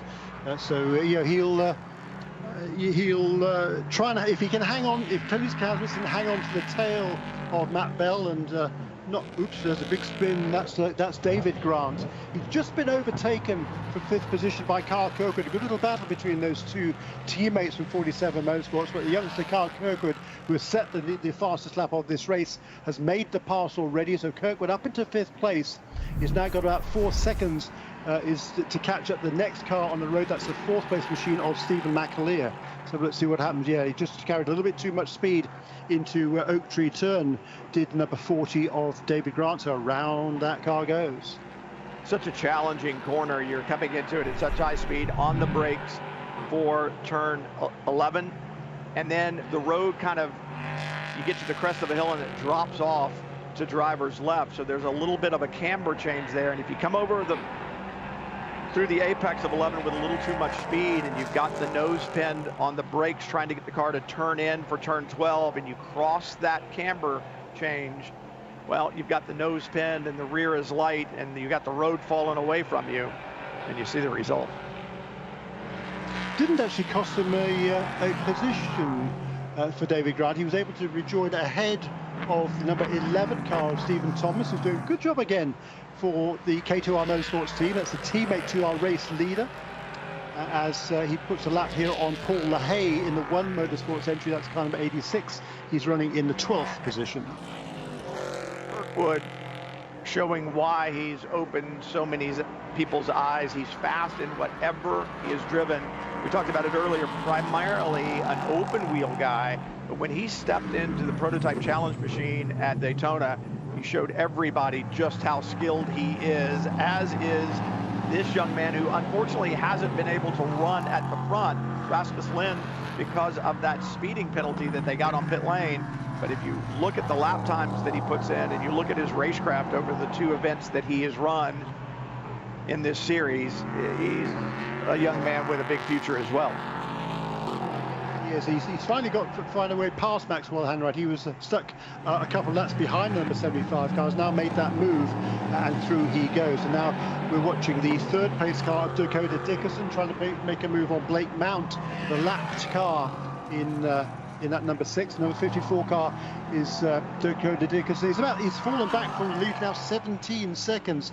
He's losing out to at least a second a lap to our race leaders. By the way, Scott Andrews set a new personal best lap last time around, 141.9 to close the gap to the leader, Matt Bell.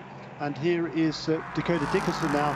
He's about 11 seconds ahead of Stephen McAleer in car number 10.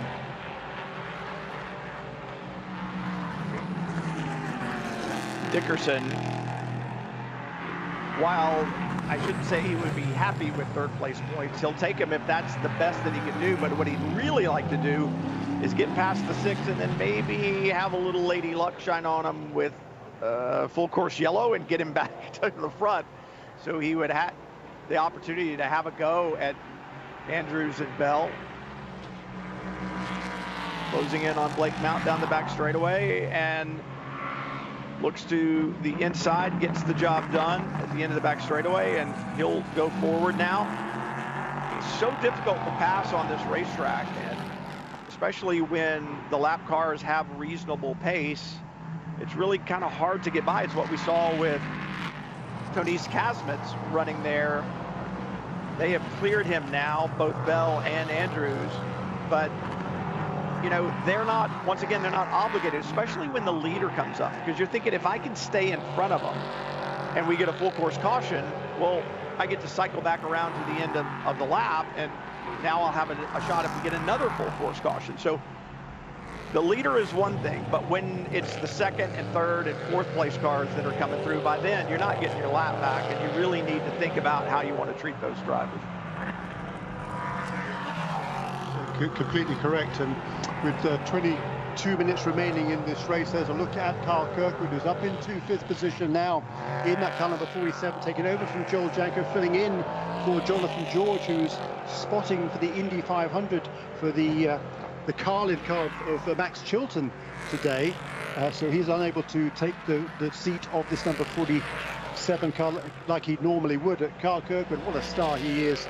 He's from Jupiter, Florida, and he has won 5 open wheel championships the last 3 years. Remarkable record. Should have been driving this season in the Indy Lights presented by Cooper Tires series, but unfortunately that series fell victim to the COVID-19 pandemic, so Kyle Kirkwood has had very little driving this year. He did test, however, a Formula E car for the BMW Andretti team, and it went very well in that test, so maybe there'll be an opportunity there for him down the road, but he's got his eyes set primarily on a career in the NTT IndyCar Series and the Indianapolis 500. But at the moment, he's got this opportunity in sports cars, and he is shining once again today. Leaders pass Max Handready, and there's an ebb and flow that traffic kind of brings, but Scott Andrews, about 3 or 4 car lengths seems the best that he can do on Matt Bell. That's about as close as he's been, so it'll be interesting to see if Matt Bell and Naveen Rao can stay on top of the championship points with a victory here at ViR. Well, no, it's been I mean, the pace is really hot at the front of the field. Matt Bell last time around, 1 minute 42.16. He set his fastest lap of the race last time around at 1:42.06, so just a tenth of a second away from that. So the pace at the front is really, really hot. Dakota Dickerson now a full 23 seconds back in the 3rd position. And then the gap back to 7 seconds back to Stephen McAleer in car number 10, who is closing, and ditto closing on McAleer is Kyle Kirkwood. So Norma Chassis up front here in round 4 of the IMSA Prototype Challenge Championship from Virginia International Raceway, and then Dakota Dickerson in the 3rd position in his Ligier. The championship implications with all of this as well, and look at Stephen McAleer. Here's a guy driving 2 different cars this weekend, the Lamb Challenge machine, and he said it would take a while for him to get used to the car. It looks like he's gotten used to it now. These Prototype Challenge machines, about 164 miles an hour as they get to the end of the straightaway here. The Lamborghinis are at 170. So they have better top speed, but better cornering speed. So for a driver like Stephen McAleer, this area in the Prototype Challenge car is easy. In the Lamborghini, you're holding on. At the end of the straightaway, you're going faster in the Lamborghini, but then you get through the corners faster in the Prototype Challenge car. So he's got to be able to get in and out of those cars, remember which brake markers, remember what cornering speeds that he's going to be able to have through there, and then apply them properly as he heads down into turn 1. And the 47 behind McAleer, and that's Kyle Kirkwood. He's charging along, and he just got past Blake Mount. He's made quick work of Blake Mount, and he's now going to set his sights on McAleer. He's got the gap down to 2.4 seconds as they cross the line. He was half a second faster on that last lap than Stephen McAleer was this number 47 car of Kyle Kirkwood.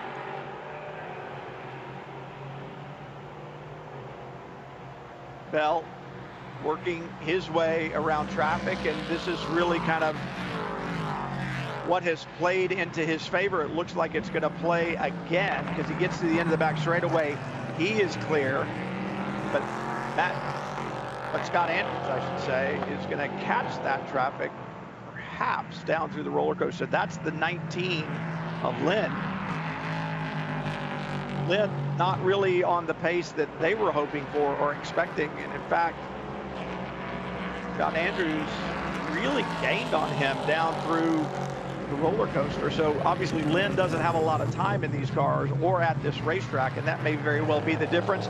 Good job there of letting Scott Andrews through, and maybe Andrews took advantage of a little bit of a draft down the back straightaway and the front straightaway there. Maybe, you know, when you're following, you do anything you can to find an advantage. If you can get a little draft off of a lap car that you're closing down on, and it's not holding you up through the next corner or two, take advantage of it.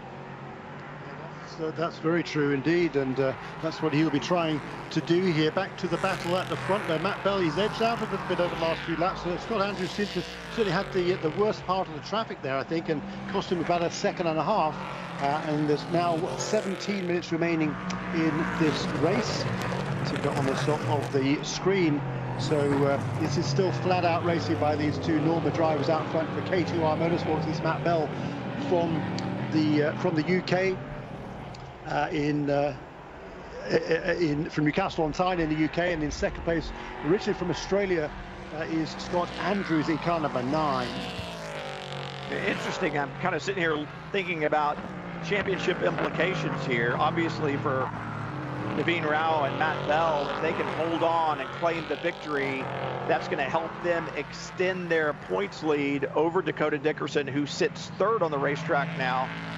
And for the 9 of Jerry Kraut and Scott Andrews, it should help them move forward because they would be in front of Dickerson, so they'll close down on him a little bit, lose a little bit to Bell and Rao. But, you know, really thinking about how this is going to play out over the next 2 races to the championship, it's kind of interesting. I won't say it's still anybody's at this point in time because that's certainly not true, but it only takes a bad weekend with the car count that you have. You get 15, 16 entries. If you've got a bad day and you finish out of the top 10, your competitors can make some ground. Yeah, they can, and you know, it was just, you know, wondering whether Scott Andrews can catch Matt Bell. The problem for Scott Andrews, I think, once again, as at Road America, is that he made his pit stop quite a long way before he made it stop. Which would be 4 laps before the number 64 car. So he's got 4 laps less fuel on board at this stage than Matt Bell. We saw he was a master of saving fuel and still going pretty quickly at Road America, but he had such a big lead, he was able to manage his pace really well during that race. This time, though, he's chasing, not being chased. So that's a very different kettle of fish when you try and get pace out of the car. Closing in on the 15-minute mark to go from Virginia International Raceway. Matt Bell still out in front.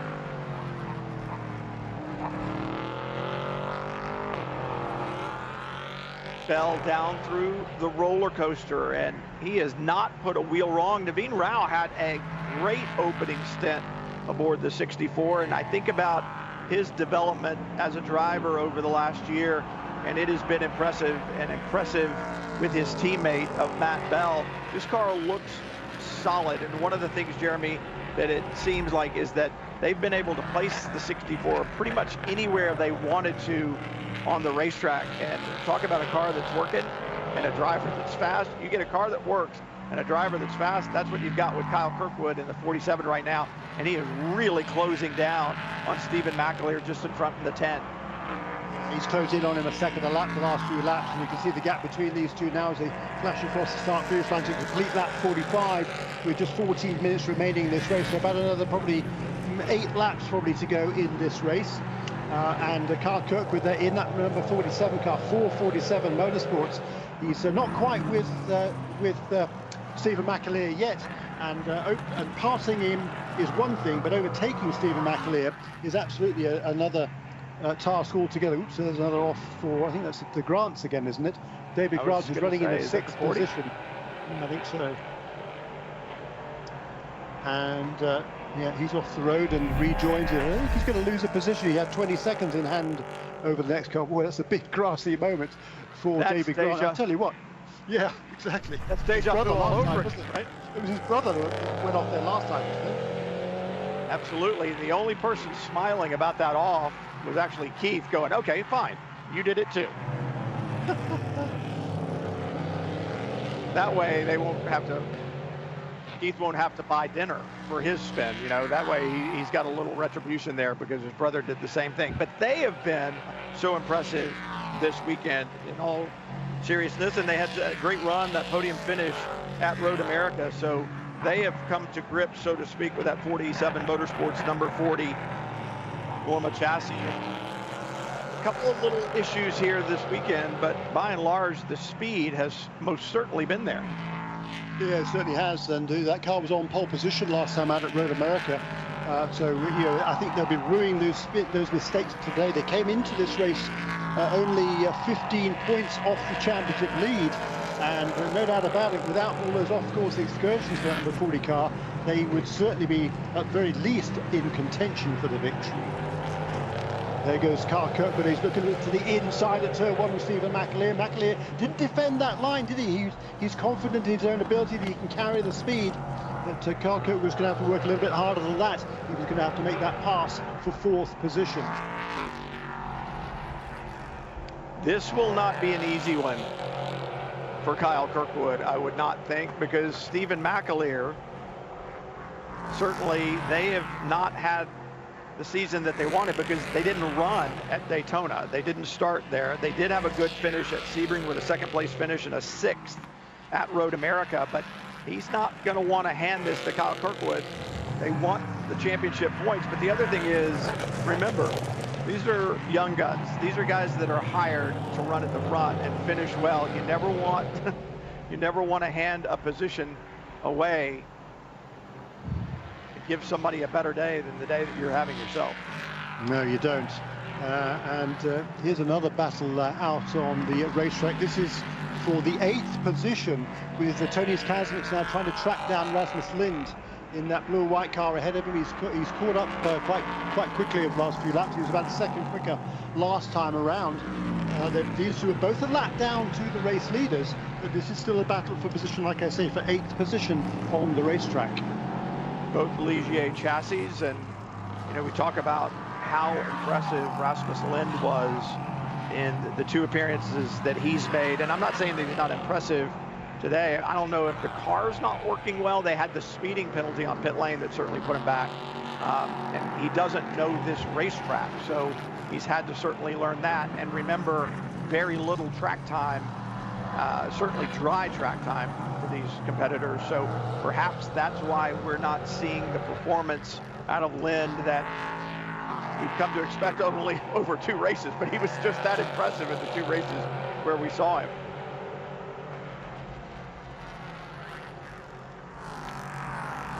Yeah, Kirk was caught up with him, but Stephen McAleer is a very talented driver. Stephen, he's worked his way the hard way. He like Kyle Kirkwood, they have a lot in common. Just about 10 years of age difference between the pair of them, but they both come from pretty humble backgrounds, and they both worked really, really hard to make a career for themselves in this sport. That's a look there at Dakota Dickerson, who's in 3rd position, trying to put a lap now on the number 75 car of Maxwell Hanratty. Dakota Dickerson is running in 3rd position, but not far behind him as he looks to make a move there on Hanratty toward the roller coaster. Just in the corner of the glimpse, we saw a glimpse of those 2 cars behind him. That is a battle for 4th, which is soon to be joining the battle for 3rd. With Stephen McAleer is closing pretty quickly now on Dakota Dickerson and bringing Kyle Kirkwood with him. In the meantime, by the way, in the 2nd place position, Scott Andrews remains in car number 9, but he has backed up his pace hugely over the last few laps. He's clearly in the fuel save mode now. He's just going to try to maintain 2nd place. He's still got 20 seconds over this battle for 3rd position, has Scott Andrews, but he's got no challenge now to Matt Bell. He's pulling away at the front of the field.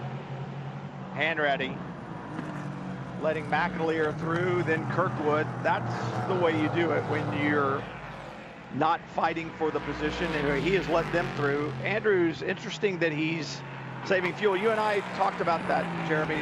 If you're going to save fuel, you need to do it from the get-go.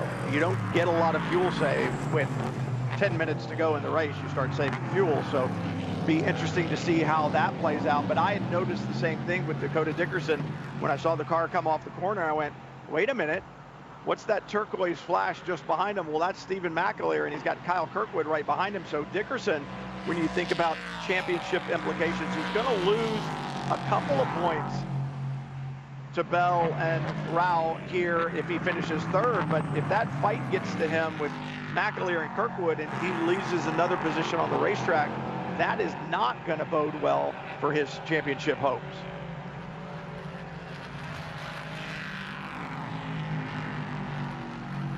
Yeah, this is there's a lot yet to go. I think a lot of interest remaining in this race. It might only be 7.5 minutes, but there's a lot of question marks. Last time around for Scott Andrews at 146.2. The gap between himself and a 3rd place car is now 19 seconds, as he was last time around. Could be some late race drama here at Virginia International Raceway. Closing in on 7 minutes to go. Andrews in 2nd, saving fuel. Will he have enough to make it to the end? And will Bell and Ravine now, Rao, extend their points lead? Yeah, but this is the battle we need to be watching right now. It's a battle for second position. It's for third position, excuse me. Dakota Dickerson, he's now 17.5 seconds behind Scott Andrews, but you can see the gap back to that blue and green car of Stephen McAleer, and right behind him the black and gold car of Carl Kirkwood, who's the fastest man on the racetrack by quite a long way. New lap record 141.750. The old lap record was 142.7, so a full second taken away off the old lap record by Carl Kirkwood. Kasemitz, Rasmus Lind having a good go of it. Kasemitz into 60, that silver and black machine, the blue and white of Lind side by side, and Kasemitz is going to get the best of that. Just in front of them, the 9 of Andrews, who is slowing considerably the last couple of laps, obviously working in that fuel conservation mode.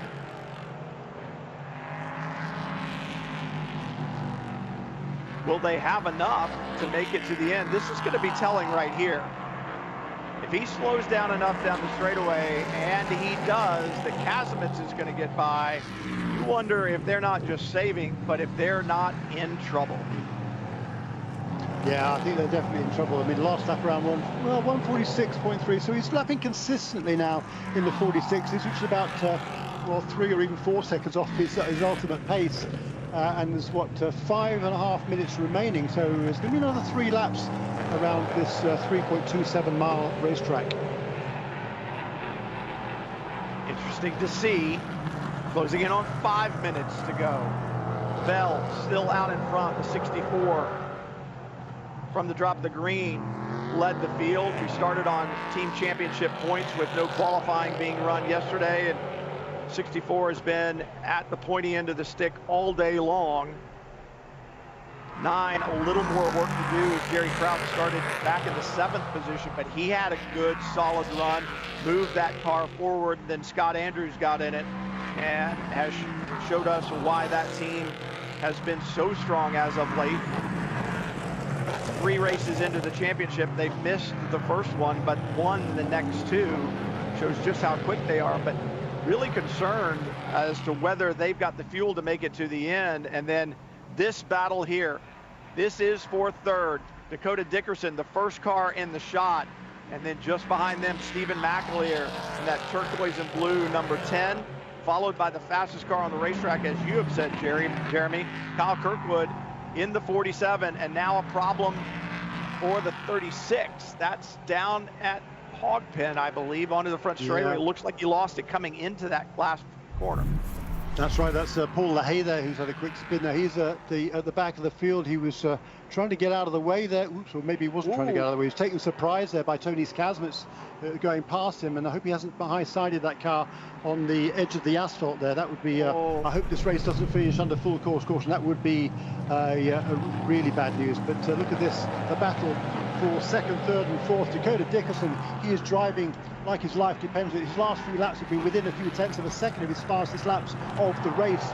Luckily for him, Stephen McAleer in that number 10 car, he's more concerned at the moment about keeping Carl Kirkwood behind him in the number 47 car. But this is a super battle for the third, fourth, and fifth positions, but now they're only 7 seconds behind Scott Andrews. This last lap around for Scott Andrews at 150.301. There's going to be 2 laps to go in this race, and I think Scott Andrews now is in serious trouble. I think he's in dire straits, and it's interesting that spin by Paul LaHaye may have been what really closed this battle up, because they were just coming down through the roller coaster when LaHaye and Kasemitz got together, and I think perhaps they needed to check up a little bit, and it's allowed it to close in just that much tighter. But Andrews is in big trouble. 2.5 minutes to go from ViR. Great stuff. So 2.5 minutes to go. Let's have a replay here of what happened there. It was Paul LaHaye. I think he was taken by surprise there by Tony Kasemitz. He didn't see him until the last minute. Kind of jinked left to try and get out of the way. That put him onto the grass, and the slippery grass around he goes. So a harmless spin. There was no contact for Paul LaHaye, and the good news is I think he was able to keep that car going in, so no full course caution. 2 minutes remaining in this race, so it will not be the white flag this time around. So 2 more laps what Andrews has to do, and there is the gap. This is Andrews coming into turn one. Right behind him now, Dickerson, McAleer and Kirkwood. Dickerson pressing. You saw a little tire smoke, just a skosh of lockup off that right front as he went bending the car down to that second apex for turn two. Now, right there, Andrews limping, saving everything he can, and he did not want to see 2 laps to go. He wanted to see 1 lap to go. He does not get his wish. And now, what do you do? If you're Scott Andrews, what do you do? Do you just throw caution to the wind and go? Or you continue saving fuel, and meanwhile, you're stacking up the battle behind you, up through the climbing S's. If that car balks through here, it could be a problem for everyone behind. For Andrews, he's got to hope that Dakota Dickerson or one of these other guys behind him, both of them, make some sort of a mistake. That's what he's hoping for at the moment. He's trying to bottle them up. McAleer tries to go outside. He gets caught up. Kirkwood gets a run. Andrews going to the back. He's having to save, and he is getting passed by all 3 cars. And now the drama and the fight is going to be for second place. Tremendous stuff. It will be the white flag this time around. In fact, I think Matt Bell, he's so far ahead of him, he's just taken the white flag, so it'll be just the final lap for him. But this is a battle. This is when all eyes are on this battle for second, third, fourth, and unfortunately now for Scott Andrews, he's back in 5th position. He's not really part of this battle, I don't think. He's got a long, long way ahead. He's 47 seconds ahead of the next place car, which is number 40 of David Grant. White flag flies on this battle for second place. You got your belts on tight, Jeremy. This one could be wild. Dickerson through turn 2, and it looks like McAleer can't quite stay with him, and probing behind is Kirkwood. Is he going to get a run? Maybe that's what McAleer was doing, because now he gets a run and looks up the inside of Dickerson into 4. That's not happening. Great stuff. And he feinted to move to the inside, McAleer. I don't think he really intended to do so. He was trying to put Dickerson off. Dickerson having none of that. So here they are back through the climbing edge. I don't think there's any way he can make a pass there, is there? Oh, is there? He does! He gets it done. Stephen McAleer passed Dickerson as they head into the climbing S's. And now, what does Kirkwood have? Oh, what a move by Kirkwood! Tremendous racing between these 3, but out in front, Matt Bell is going to bring it home. Matt Bell and Naveen Rao, they came to VIR with a championship lead. They'll extend it. They win at VIR, their first win of the season, and I don't know that the fight for second is yet over with. Down the back straightaway, there's the 10 of McAleer. They've got a lap car in front. Dickerson has fallen to 4th. This is the battle for second. McAleer clears him. Kirkwood's going to have to try to go around the outside. That's difficult to do in Hogpen, if not impossible. McAleer, your winner last year here in a solo run, is going to endure the battle and take second place. Then Kirkwood, then Dickerson. Yes, We're Dickerson. Still waiting for him. And where is Scott Andrews? Andrews is limping down the back straight. He's still got a good half a mile to get to the finish line. He's clearly on dregs, if that. Don't know where Dickerson has finally crossed the line. So it was a very, very slow final lap for Dickerson, but he did make it home in 4th position for MLT Motorsports. But for Andrews, he's coasting in that car. It's downhill here, but then there's a kind of a level, even uphill, where it's quite a long way to the start-finish line. I'm not sure he's going to make it. Wow, that's really all I can say to that is wow. We said you've got to start saving fuel at the beginning of the stint, and I wonder if they just felt like, hey, let's battle right now with Matt Bell and see if we can get the victory, and they waited too late, obviously, to make that call. Going to bring the car into the pit lane, and I'm not sure he's going to reach the finish line. No, he's already fallen to the tail of the cars on the lead lap. Wow. Wow, what a day for Scott Andrews and such heartbreak, but what a day of elation and celebration for Matt Bell, Naveen Rao, their entire K2R Motorsports team. Started up front based on team championship points, but obviously they had the speed to match that pole position that they were given, and they take their first victory of the season in IMSA Prototype Challenge competition. And more importantly than that, Jeremy, they'll extend their championship lead, although Dakota Dickerson was doing everything he could, and he ends up finishing fourth. He's going to drop a little bit. Yeah, he is 123 points, I reckon, now for Naveen Rao and Matt Bell. So they came in with a 2-point lead over Dakota Dickerson. It'll now be out to 9 points. And Joel Janko, with that drive by Carl Kirkwood, will close on to Dakota Dickerson. He will now be just 6 points behind in third position. There was Dakota Dickerson. For the second race in a row, he's just about reached the finish line with that car. He ran out of fuel also at Road America. There's Rasmus Lind also is out of fuel as well.